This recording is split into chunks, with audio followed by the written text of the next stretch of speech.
दोस्तों दूसरे दिन मोहम्मद सिराज और कुलदीप यादव ने किया कमाल, रचा इतिहास। बांग्लादेश के बल्लेबाज नजर आए बेबस। स्वागत है दोस्तों आप सभी का हमारे यूट्यूब चैनल क्रिकेट देखो जी में। इस वीडियो में हम आपको बताने वाले हैं कि भारत और बांग्लादेश का पहला टेस्ट मुकाबला खेला जा रहा है, जिसमें दूसरे दिन के खेल में आज अपने गेंदबाजी से मोहम्मद सिराज ने कैसे बांग्लादेशी बल्लेबाजों के परखच्चे उड़ा दिए, तो वहीं पर कैसे चाइनामैन गेंदबाज कुलदीप यादव ने खतरनाक गेंदबाजी करते हुए बांग्लादेश की टीम को ऑल आउट कर दिया। दूसरे दिन के खेल की पूरी हाईलाइट आज की इस वीडियो में पूरी तरह से विस्तार से बताएंगे। लेकिन उससे पहले दोस्तों अगर आप भी कुलदीप यादव और सिराज को एक बेहतरीन गेंदबाज मानते हो तो इस वीडियो को एक लाइक जरूर करें और कमेंट करके जरूर बताएं कुलदीप यादव और सिराज की इस बेहतरीन गेंदबाजी को आप 10 में से कितने नंबर दोगे। तो चलिए दोस्तों बिना वक्त गवाए हम इस वीडियो को शुरू करते हैं। दोस्तों भारत और बांग्लादेश के बीच पहला टेस्ट मुकाबला खेला जा रहा है, जहां पहले दिन का खेल कल खेला गया था, जहां दोस्तों टीम इंडिया ने 90 ओवर में 6 विकेट के नुकसान पर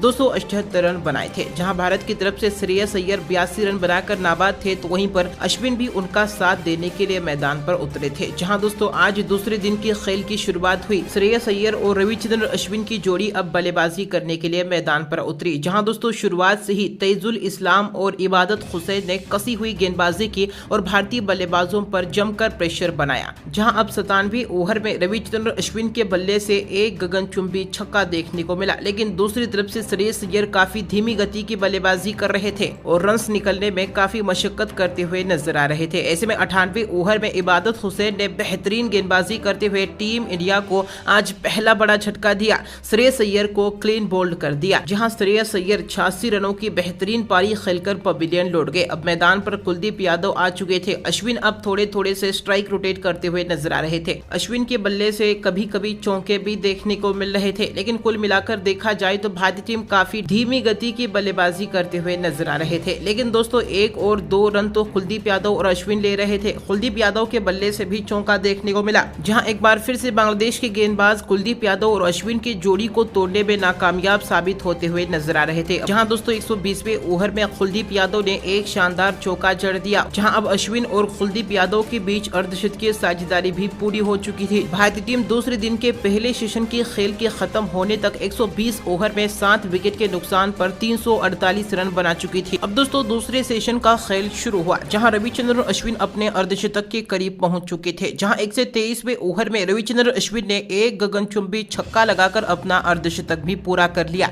जी हां दोस्तों अश्विन काफी बेहतरीन लय में नजर आ रहे थे। दूसरी तरफ अब कुलदीप यादव ने भी अपने हाथ खोल लिए थे और चौके जड़ते हुए नजर आ रहे थे। कुलदीप यादव भी काफी बेहतरीन बल्लेबाजी कर रहे थे। इन दोनों खिलाड़ियों की साझेदारी काफी बेहतरीन चल रही थी और टीम इंडिया का स्कोर भी काफी तेजी से बढ़ रहा था। लेकिन दोस्तों अब 132वें ओवर में मेहदी हसन मिराज ने टीम इंडिया को बड़ा झटका दिया, जहां दोस्तों मिराज ने अश्विन को स्टंप आउट करवा दिया। अश्विन 58 रन बनाकर पवेलियन लौट गए। हालांकि इसी ओवर में नए बल्लेबाज उमेश यादव ने आते ही छक्के के साथ अपना खाता खोला, लेकिन दोस्तों विकेटों की झड़ी सी लग गई। 133वें ओवर में तेजुल इस्लाम ने बेहतरीन गेंदबाजी कर कुलदीप यादव को भी एलबीडब्ल्यू आउट कर दिया, जहां कुलदीप यादव भी 40 रनों की बेहतरीन पारी खेलकर पवेलियन लौट गए। लेकिन नए बल्लेबाज सिराज ने आते ही चौके के साथ अपना खाता खोला। वहीं अगली ही ओवर में उमेश यादव के बल्ले से एक और गगनचुंबी छक्का देखने को मिला, लेकिन इसी ओवर में मेहदी हसन मिराज ने सिराज को भी कैच आउट करवा दिया, जहां सिराज भी 4 रन बनाकर पवेलियन लौट गए और इस तरह से टीम इंडिया अपने पहले पारी में 133.5 ओवर में 404 रन पर ऑल आउट हो गई। जहां दोस्तों बांग्लादेश की तरफ से अपने पहले इनिंग्स में सलामी बल्लेबाज के तौर पर शांतो और जाकिर हसन की जोड़ी बल्लेबाजी करने के लिए मैदान पर उतरी। जहां पहली ही ओवर के पहली ही गेंद पर सिराज ने अपनी खतरनाक गेंदबाजी से जलवा बिखेरा। सिराज ने पहली ही गेंद पर शांतो को ऋषभ पंत के हाथों कैच आउट करवा दिया। शांतो बिना खाता खोले ही पवेलियन लौट गए। वहीं दूसरी तरफ से उमेश यादव भी काफी घातक गेंदबाजी कर रहे थे। अब चौथे ओवर में टीम इंडिया को दूसरी बड़ी सफलता दिलाने का काम उमेश यादव ने किया। उमेश यादव ने बेहतरीन गेंदबाजी करते हुए यासिर अली को भी क्लीन बोल्ड कर दिया। यासिर अली भी 4 रन बनाकर पवेलियन लौट गए, जहां एक के बाद एक बांग्लादेश के 2 विकेट गिर गए थे। मैदान पर लिटन दास और जाकिर हसन मौजूद थे, जहां भारतीय गेंदबाज लगातार शानदार गेंदबाजी कर रहे थे। लेकिन 8वें ओवर में लिटन दास के बल्ले से एक के बाद एक 2 शानदार चौके देखने को मिले। तो वहीं पर अब अगली ही ओवर में यानी कि 9वें ओवर में जाकिर हसन ने भी एक के बाद एक 2 शानदार चौके जड़ दिए और दोस्तों 10वें ओवर में लिट्टन दास ने खतरनाक बल्लेबाजी करते हुए एक के बाद एक ओवर में 3 बेहतरीन चौके लगाकर कुल 12 रन बटोर लिए। जहां दोस्तों दूसरे दिन के दूसरे सेशन के खेल के खत्म होने तक बांग्लादेश की टीम 10 ओवर तक 2 विकेट के नुकसान पर 37 रन बना चुकी थी। अब दोस्तों जाकिर हसन और लिट्टन दास के बीच अच्छी खासी साझेदारी पनपते हुए नजर आ रही थी, लेकिन इस साझेदारी को ब्रेक करने का काम एक बार फिर से मोहम्मद सिराज ने किया। जहां 14वें ओवर में मोहम्मद सिराज ने खतरनाक गेंदबाजी करते हुए लिट्टन दास को क्लीन बोल्ड कर दिया, जहां लिट्टन दास 24 रन बनाकर पवेलियन लौट गए। अब मैदान पर मुशफिकुर रहीम आ चुके थे, जहां रहीम ने आते ही चौके के साथ अपना खाता खोला। मुशफिकुर रहीम बेहतरीन बल्लेबाजी करते हुए चौके जड़ते हुए नजर आ रहे थे। दूसरी तरफ से अब जाकिर हसन के बल्ले से भी चौका देखने को मिल रहा था, लेकिन दोस्तों सिराज आज कुछ अलग ही लय में नजर आ रहे थे। जहां 18वें ओवर में सिराज ने एक बार फिर से घातक गेंदबाजी करते हुए